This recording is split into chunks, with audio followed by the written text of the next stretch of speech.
반갑습니다. 할아버지 삼국유사 제11화 신라 박재상 편입니다.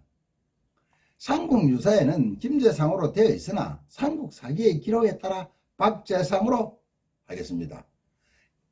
같은 사람임을 미리 밝혀둡니다. 삼국유사에 의하면 제10대 남유랑 내무랑을 말합니다. 내무랑이 왕위에 오른 지 36년 계민년에 외왕이 신라에 사신을 보내왔습니다. 외사신이 아래기를 폐하 우리 천황이 대왕의 명성을 듣고 신을 시켜 백제의 죄를 대왕에게 아뢰도록 하였사옵니다. 그러하니 대왕께서는 왕자 한 분을 외에 보내어 친부를 돈독하게 하옵소서라고 아뢰어왔습니다. 내무랑은 셋째 아들 미애를 외국에 보내니 이때 미애의 나이 10살이었는데 내신 박사람을 부서러 함께 보냈습니다. 외왕은 신라 왕자 미애를 붙잡아 놓고 30년이나 돌려보내주지 않았습니다.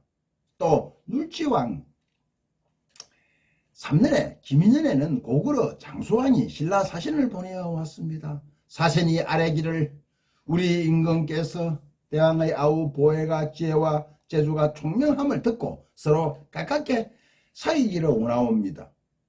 신을 보내어 대왕께 간청하도록 하였사옵니다. 고구려의 도움이 필요했던 눌지왕은 그 말을 듣고 무척 기뻐하며 고구려와 서로 화친을 맺기로 하고 아후 보혜와 내신 김무화를 고구려에 가도록 명령하였습니다.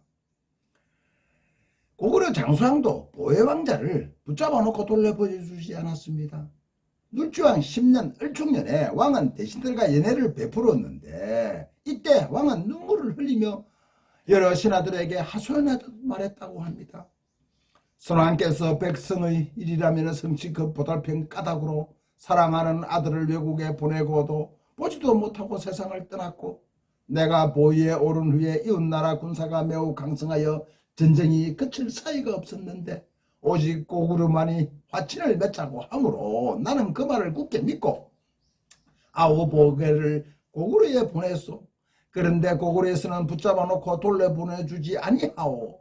짐이 부귀를 누리고 있지만은 아우들 생각에 울지 않은 날이 없고 맛있는 것을 먹어도 아우들 생각에 목이 넘어가질 않소 하고 하소연하며 닭똥 같은 눈물을 뚝뚝 하염없이 흘렸다고 합니다.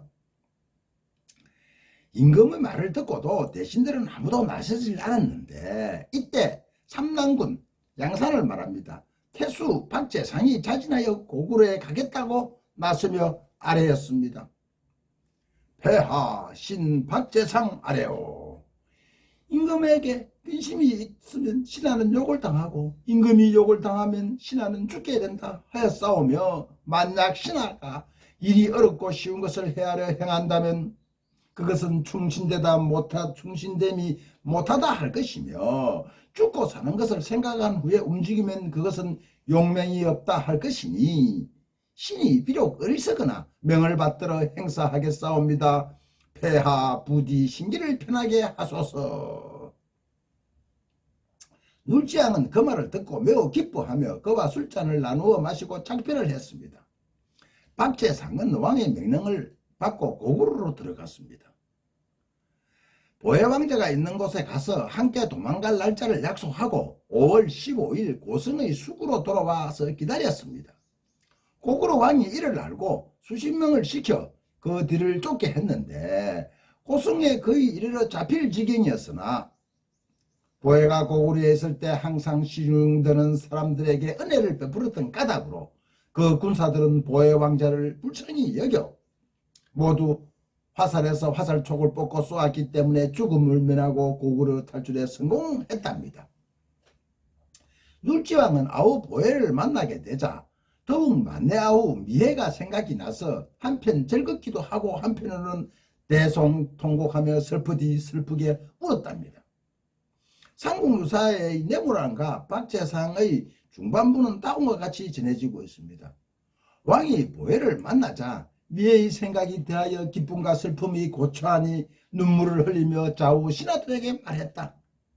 마치 한 몸에 팔이 하나인 듯 한 얼굴에 눈이 하나인 듯 비록 하나는 얻었으나 하나는 잃었으니 어찌 감히 괴롭지 아니한 일인가. 그때 재상이 그 말을 듣고 다시 절하고 하직하여 말을 탔다. 집으로 가지 아니하고 곧바로 율포 바닷가로 향하니 그의 처가 이를 듣고 말 달려 율포로 쫓아왔다. 하지만 이미 지아비가 배 위에 올라 있었다. 아내가 간절히 부르나 재상은 다만 손을 흔들며 떠났다. 박재상은 그 길로 외로 위의 왕자를 구출하기 위해서 떠났습니다. 박재상은 외국에 도착하여 외왕에게 거짓말을 했습니다. 계림왕, 신라왕을 낮춰 부르는 말입니다. 아무런 죄도 없는 제 아버지를 죽였습니다. 그래서 살기 좋은 내 나라로 도망쳐 왔습니다.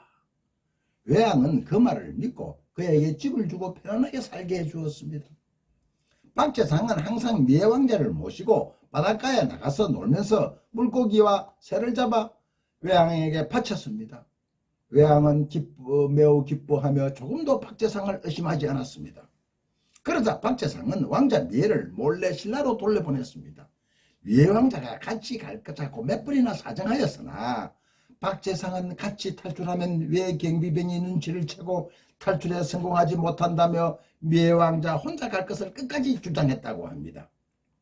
이에 미의 왕자 대신 남은 박재상은 모진 고문을 당하고 외왕은 외국에 남은 박재상에게 자신의 신하가 되라고 몇 번이나 고문하였으나 외국의 신하가 될 수 없다고 항변하다 처형을 당합니다. 기록에는 차라리 신라의 개돼지가 될지언정 왜 신하가 되지 않겠노라. 충신의 대명사 박재상은 이렇게 절규하며 외에 의해 죽임을 당합니다. 세종대왕이 최고의 충신이라고 극찬했던 그 최후에 대한 사서의 기록은 처참하기 이를 데가 없는데 삼국사기에는 외왕이 장작불로 온몸을 태운 뒤에 목을 베었다고 적혀있고 삼국유사에는 발바닥 가죽을 벗긴 뒤 불태워 죽었다고 기록되어 있습니다. 아오미에가 돌아오자 눌지왕은 기뻐하며 대궐에 들어 잔치를 베풀고 나라 곳곳에 대사랑을 내렸습니다. 그리고 재상의 아내 국대 부인으로 책봉을 하고 그의 딸 미해를 공의 부인으로 삼았습니다. 그러자 신라 사람들은 이렇게 말했습니다. 일찍에 한나라 주가가 형량에 있을 때 초나라 군사에게 잡혔다. 항우가 주가에게 내가 내 신하가 되면은 만호부로 봉하겠다고 하니 오히려 주가는 항우를 꾸짖고 끝까지 굴복하지 않아 결국 초항에게 죽음을 당했는데 박재상의 충렬도 주가에 미치지 못함이 없다라고 입을 모아 칭송을 했다고 합니다. 이 대목에서 삼국유사 원본의 기록을 한번 보겠습니다. 처음 재상이 떠날 때 부인이 이를 듣고 쫓았으나 미치지 못하였다. 망덕사 문남쪽 모래사장에 이르러 누워서는 크게 부르짖었다. 이로 인하여 그 모래사장의 이름을 장사라 불렀다. 두 사람의 친척이 부축하여 돌아오는데 부인의 다리가 풀리지 않은 채로 일어나지 않으니 그 땅의 이름을 벌지지라 불렀다. 오른 후에 부인이를 사모하는 마음을 이기지 못하여 딸 셋을 데리고 치술령에 올라 외국을 바라보며 통곡을 하다 생을 마감했다. 그로 인해 치술령의 신모가 되었다. 지금도 그 사당이 남아있다. 치술령은 경주시 어두읍과 울죽은 두동문의 경계에 있습니다. 정상에 있는 바위는 지아비를 그리워하던 바위라 하여 망부석이라고 부릅니다. 사당은 인근에 위치한 어늘암으로 죽은 아내의 혼이 새가 되어 날아든 곳이라고 유래가 되었다고 합니다. 망부석과 어늘암은 함께 우산광역시 기념물 제1호로 박재상 유적으로 지정되어 있습니다. 위의 내용이 신라 박재상의 설화입니다. 작가가 삼국유사 서문의 첨부 도맥을 설명하면서 박재상을 잠깐 언급한 적이 있습니다. 신라 눌지왕 때 박재상이 삼낭주에 응거하면서 징심록 15지를 폈는데 징심록 중에는 부도지리는 마고부터 환인, 환웅, 당군에 이르는 이어지는 우리 민족의 계보를 전하고 있습니다. 박재상의 아들이며 방아타령의 대학으로 유명한 백결 선생이 지었다는 말도 있습니다. 백결 선생 박묵랑은 신선사 마의 불상들이 있는 단석산 깊은 곳에서 이를 해독하여 다시 아들 박마령간에게 전하였으며, 아들 박마령간은 이 천부의 이치를 김유신에게 가르쳐 김춘추와 삼국 통일을 하는데 도움이 되는 가르침을 전했다고 하고 있습니다. 부도지의 내용이 적힌 징심록은 그 후 조선의 거모 신화의 저자인 매월당 김심섭이 다시 풀어 했다고 하지만 지금은 전하지 않고 있습니다. 부도지에는 우리 민족의 기원은 1만 1천년 전 마고 할미부터 시작한다고 기록되어 있습니다.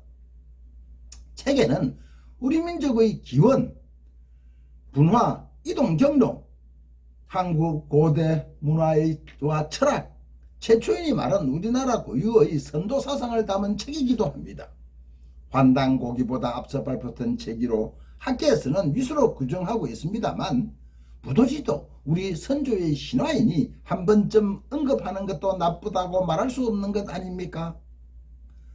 시술령에서 외국을 떠나는 박재상을 보며 아내가 울었다는 말에 옛날 고조선 시대 뱃사공 광리자고의 아내인 여옥이 지은 노래 공무도화가 생각나 한번 읊어보겠습니다.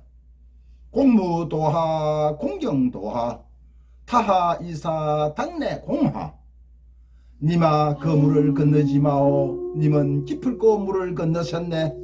물에 빠져 돌아가시니 가선님은 어찌할꼬. 감사합니다.